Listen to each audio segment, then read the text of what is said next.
வணக்கம். இதனை இவன் முடிக்கும் என்றாய்ந்து அதனை அவன் கண் விடல். இது வள்ளுவரோட வாக்கு.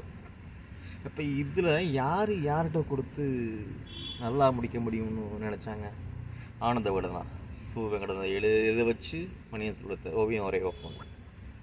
இல்லை சு வெங்கடேசனா மணியன் செல்வத்தை ஓவியம் வரைய வச்சு ஆனந்த விகடன் மூலமாக வெளிப்படுவோம். இல்லை மணியம் செல்வனா சு வெங்கடேசன் சொன்ன கதையை உள்வாங்கி ஒரு ஓவியமாக வரைஞ்சி மக்களாகி நம்மள்கிட்ட கொடுத்தது. இல்லை, இந்த 3 பேருமே இந்த குரலுக்கு சம்மந்தம் இல்லாதவர்கள். இது யாருன்னா பாரி. பாரி அவன் ஒரு விதைக்குள்ளே அடைபட்ட ஆலமரம். வைரமுத்துல பாட்டு இருக்கும் பார்த்தீங்களா? விதைக்குள்ளே அடைபட்ட ஆலமரம் கண்வெளிக்கும் அதுவரை பொறுமணமே. அப்படி முல்லைக்கு தேர் கொடுத்தான் பாரி. இதுதான் நமக்கு சொல்லி கொடுத்து இதுவரைக்கும் புழக்கத்தில் இருந்த விஷயம். குறிஞ்சித்திணை பாடல்களில் நிறைய பாரியை சொல்லியிருக்காங்க. அதெல்லாம் நமக்கு சொல்லிக் கொடுக்கவே இல்லை.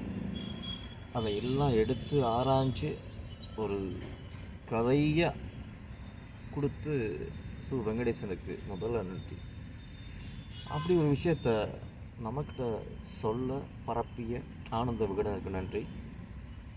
ஒரு காட்சி ஒற்றுமையை தன் கையால் தூரிகை பிடித்து வரைந்து கண்களை மூடி அந்த படத்தை நினைத்தாலே கதை மனதில் ஓடும் அளவிற்கு வரைந்து கொடுத்த மணியம் செல்வன் அவர்களுக்கு நன்றி. ஒரு படம் வந்துச்சுன்னா அதோட ரிவ்யூ கொடுப்பாங்களா, அந்த ரிவ்யூ மாதிரி தான் இந்த நாவல். இந்த நாவலை பற்றிய ரிவ்யூ தான் இந்த தொடர். எப்படி பார்க்குறீங்கன்னு வச்சுங்களேன், கபிலர் ஒரு மிகப்பெரிய அறிவாளி. குறிஞ்சி திரைப்பாடலில் கிட்டத்தட்ட ஒரு 278 பாடு பாடிப்பார். அதில் இன்னும் சொல்ல போனால் பாரியை பற்றி மட்டுமே நிறையா பாடியிருக்கார். இன்னும் ஒரு 4 மன்னர்களை பாடியிருக்கார். அந்த 4 மன்னர்களையும் எதுக்காக பாடினார்னா பாரிக்காக பாடினார். பாரியோட பொறுப்பு இவர்கிட்ட வந்துருச்சுல்ல, அந்த பொண்ணுங்க அங்கவை சங்கவை அதை நல்வழிப்படுத்த வேண்டும் என்பதற்காக 4 மன்னர்களை பற்றி பாடினார். ஸோ ஆக மொத்தம் கபிலர் பாடியது குறிஞ்சி மட்டும் இல்லை, பாரியை. அவ்வளோதான் நமக்கு கிடைச்சது. இந்த விஷயம் சு வெங்கடேசன் மெல்ல மெல்ல தொகுத்து தெளிவானம் கொடுத்துருக்காரு. அந்த விஷயம் என்னங்கிறத வரிசையாக கொஞ்சமாக பார்ப்போம். செம்பநாடு அப்படிங்கிற ஒரு நாட்டில் இருந்து கபிலர் பாரியை பார்க்கணுன்னு ஒரு விஷயத்துக்காக போகிறார். பாரியை எப்படி கபிலுக்கு தெரியும்? அந்த காலத்து சோஷியல் மீடியா யாருன்னு கேட்டால் சிம்பிளுங்க. பாணர்கள்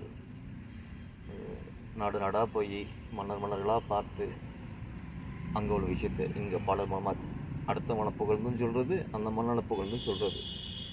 ஸோ அப்படி ஒரு சம்பாதிக்கிற கூட்டம் பாணர்கள் இருந்தார்கள். யாருக்கும் எந்த நயவஞ்சமும் பண்ணலை. இட்டுக்கட்டி சொல்கிறது அவங்க பழக்கம் கிடையாது. நல்லதுன்னா நல்லதுன்னு சொல்லுவாங்க, கெட்டதுன்னா கெட்டதுன்னு சொல்லுவாங்க.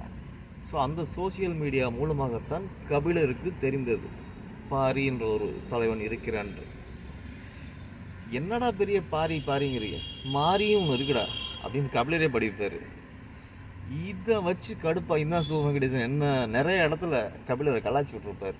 முதல்ல நீலன் மூலமாக, அப்புறம் மயிலா மூலமாக, அப்புறம் வாரிக்கையின் மூலமாக வரிசையாக. வாரிக்கையின் என்ன கலாச்சிருப்பார்? ஒன்றுமே இல்லை. காட்டை பற்றிய அறிவு கபிலருக்கு 0 அப்படிங்கிறத ரொம்ப சிம்பிளாக போகிற பக்கம் சொல்லிட்டு போயிருப்பார். ஆமாம், அவர் அறிவாளி தான், எழுத்தை கற்றவர் தான். ஆனால் காடுங்கிறது அது ஒரு பெரிய உலகம். உலகத்தில் காடு இருக்குது, ஆனால் அந்த காட்டுக்குள்ளே மிகப்பெரிய உலகம் ஒளிஞ்சிருக்கு. அந்த காட்டுக்குள்ளே அப்படியே கொஞ்சம் ஜாக்கிரதையாக சு வெங்கடேசன் கையை பிடிச்சிக்கிட்டு மணியம் செல்வன் வரைந்த பாதை வழியாக ஒரு மிகப்பெரிய ஒரு வழிகாட்டியாக விகடன் மூலமாக உள்ள நுழைவோம். வாங்க போவோம். நம்ம கொஞ்சம் லேட் பண்ணிட்டு வச்சுங்களேன். கபிலர் போயிடுவார். அவர் வந்திருக்காருன்னு தெரிஞ்சுக்கிட்ட நீலன் வந்து பிக்கப் பண்ண வந்துட்டான். ஸோ கதை இப்படி தாங்க ஆரம்பிக்குது. செம்பநாட்டில் வந்து கபிலர் பரம்பமலை தொட்டு போகிறார். வேட்டூன் பாரி தொட்டுறாரு. அங்கே போய் என்னன்னா அந்த தேரில் போய் இறக்கிறதுக்காக அந்த செம்பநாடு மன்னன் வரான். அந்த குதிரையை பிடிச்சி இழுத்து ரிப்போர்ட் வாங்கலை. நிப்பாட்டும் போது குதிரையோட கால் குளம்பலி ஓசை கேட்குது. எங்கே கேட்குது?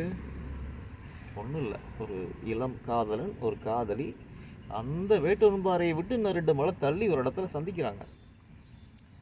அது இயற்கையான ஒரு நிமித்தம்னு வச்சுங்களேன். அந்த காதல் அந்த காலத்தில் இருந்தது தான், இந்த காலத்துலையும் இருக்குது. இந்த காலத்தில் மாதிரி கொச்சையாலும் அந்த காலத்தில் இருந்திருக்காது, கண்டிப்பாக இருந்திருக்காது. ஸோ அந்த பொண்ணுங்க எப்போதுமே ரொம்ப ஷார்ப்பாக இருப்பாங்க. ஒரு சவுண்டு கேட்கும்போது, ஐயோ குதிரை ஒலி நிற்கிதே, அதுவும் இந்த திசையிலேருந்து வருதே, அங்கே யாரோ வந்திருக்காங்க.